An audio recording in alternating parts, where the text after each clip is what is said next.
maman, cher honorable, cher excellent.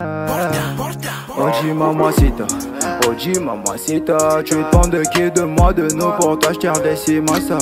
Vas-y mamacita, Oji mamacita, en plan ensemble je t'ai dit je t'aime à travers les miningas. Oji mamacita, tu demandes de qui, de moi, de nous, pour toi je des massa.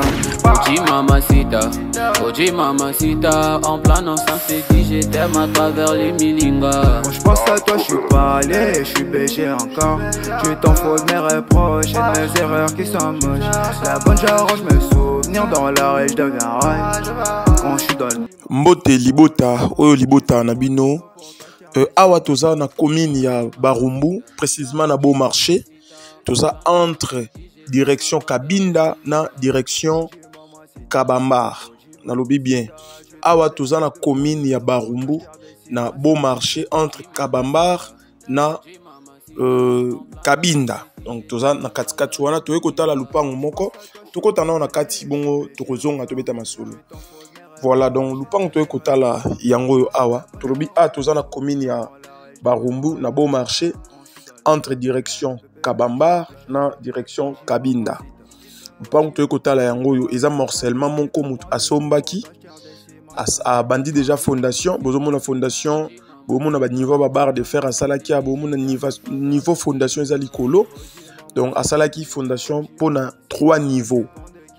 Donc alingai atonga immeuble ya 3 niveaux. Mende balobara toujours l'homme propose et Dieu dispose. Donc lelo oyo a joué décision ya ko tchango na marché ya côté Kayango et le propriétaire nous a contacté pour la mise en vente de sa parcelle. Donc voilà un peu. La dimension de la parcelle est de 5 mètres x 11. Donc 5 mètres x 11, soit 55 mètres carrés. Pour naba oba sombara déjà na Barumbu baebi le prix par mètre carré à Barumbu ndenge et salelaka. Donc je crois que tu as vraiment le problème. Mais avant tout, tout l'accent nous sala onde kwa salaki. Donc bomona niveau béton ou achaki awa tu étudié peu la barre de fer. Tu le bilupango eza 5 mètres de largeur et 11 mètres de longueur. Bomona niveau il y a colonne, il y a béton achaki ana ba colonne koti na sama belé. Donc à salaki vraiment musala makasi. Mais lelo a eu décision que eza la liquider. Bomona au niveau de barre de fer ou à utiliser qui a donc aux barre de fer mais solo barre de fer ou batongela banda ku ya ba niveau likolo ya moi ça elagi awa et donc déjà a investi ça qui pour la fondation Isalema et par rapport il y a investissement na yé ndeto yaki pour réfléchir ensemble par rapport il y a prix donc à yango $50,000 donc ils a 5 mètres x 11 55 mètres carrés $50,000. Donc pour naba oba rozala intéressé, nazo insister bien pour naba oba rozala intéressé comme on a plan. Donc pour banana on a visite à Lupango et puis après la visite on aura maintenant le temps pour voir aussi les plans. Ezana maboko ya yemoko propriétaire, azana plan, il a tous ses documents. Donc au peut batekelaye baza sur place automoni nandaku oyo ezali batu baza liboso kuna. Donc le pango est à 5 mètres x 11 $50,000. Tolobi bien awa toza na commune ya Barumbu na Beau Marché. Barumbu Beau Marché entre direction Kabambar na direction Kabinda. Donc Kabambar Kabinda.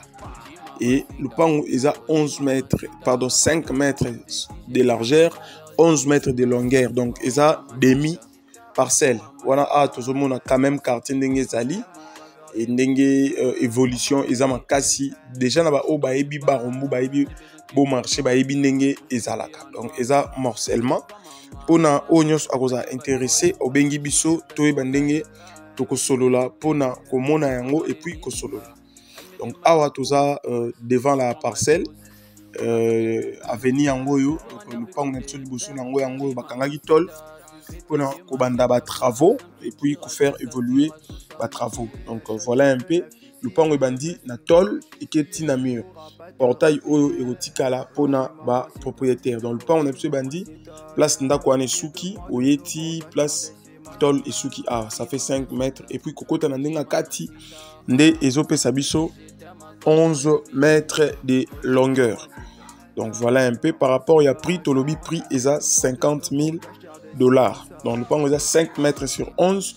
La fondation, il y a 3 niveaux. Préva l'appui, Bomoni, fondation dengue et Tongameli. Et puis, on a pour ça un plan pour la continuité. Il y a Èvre, plan Esali, Tokopé Saï. Donc on a Tobimisu na balabala, Otolaksaki bino air Tokotaki. Yango awa a tokotanga kombo ya venite mais tolobi toza entre direction Kabinda na direction Kabambar. Donc totiki temps na batnyos o bakozala intéressé komona lupangu soit négociation ou autre chose. Au bengi biso na numéro eza affiché na se yaba écran na biso. Donc merci beaucoup. Bonne chance à tout le monde. Bye bye.